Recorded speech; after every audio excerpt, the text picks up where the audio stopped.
श्री सतगुरु महाराज की जय। महर्षि मेही की बोध कथाएं। कहानी अब का नहीं तो तब का। यह सच्ची घटना है। किसी गांव में एक धनवान व्यक्ति के घर पर एक व्यापारी रात्रि विश्राम के लिए ठहरा। उसके पास बहुत रुपये थे। वह खा पी कर रात में दरवाजे पर सो गया। घरवाले का नौकर भी दरवाजे पर ही सो गया। आधी रात बीतने पर घरवाले ने रुपये के लोभ में व्यापारी की हत्या कर दी और रुपये लेकर रातों रात गांव से बाहर कहीं भाग गया। नौकर को भी इस घटना का पता नहीं चल सका।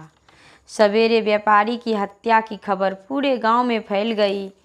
पुलिस अधिकारी आए। उन्होंने घर वाले और उसके नौकर पर हत्या करने का दोष लगाया। बाद में घर वाले ने तो पुलिस अधिकारी को पर्याप्त रुपये घूस देकर अपने को मुकदमे में फंसने से बचा लिया, परंतु बेचारा नौकर मुकदमे में फंसने से नहीं बच सका।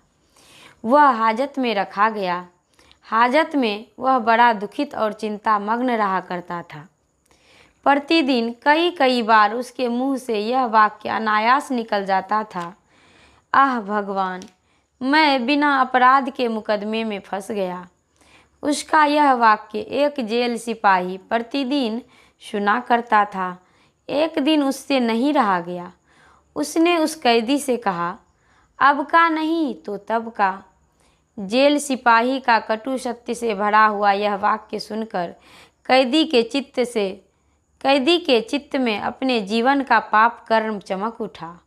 इससे उसका सारा शरीर सिहर उठा।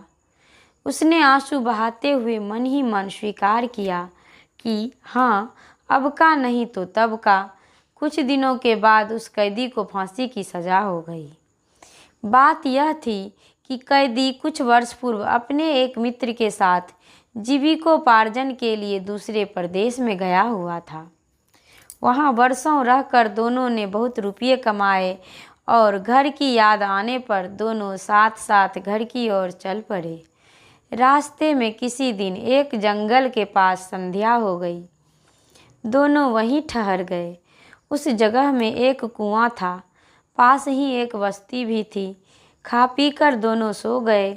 पिछले पहर रात में कैदी मित्र ने रुपये के लोभ में गला चाँप कर अपने मित्र की हत्या कर दी और सवेरा होने पर अपनी राह पकड़ ली। भय के मारे वह अपने गांव नहीं गया। वह उसी गांव में और उसी के घर जाकर नौकरी करने लगा जिस गांव में जिस धनी व्यक्ति ने पीछे एक व्यापारी की हत्या की। कुछ महीने बाद उसने अपने मित्र के परिवार वालों को पत्र लिखा कि वह मुझसे पहले ही अकेले घर के लिए चल पड़ा था। शायद वह घर पहुंच गया होगा। मित्र के परिवार वाले इससे मिलने के लिए आए और बताया कि वह तो घर नहीं पहुंचा है। इस पर उसने कहा कि उसके पास बहुत रुपये थे और अकेले आ रहा था। हो सकता है कि रास्ते में लुटेरे ने उसके रुपये छीनकर हत्या कर दी हो। यह सुनकर मित्र के परिवार वाले रोते बिलखते घर लौट आए। पाप के फल से कोई बच नहीं सकता। श्री सतगुरु महाराज की जय। सुनी हुई कथा के आधार पर श्री सतगुरु महाराज की जय।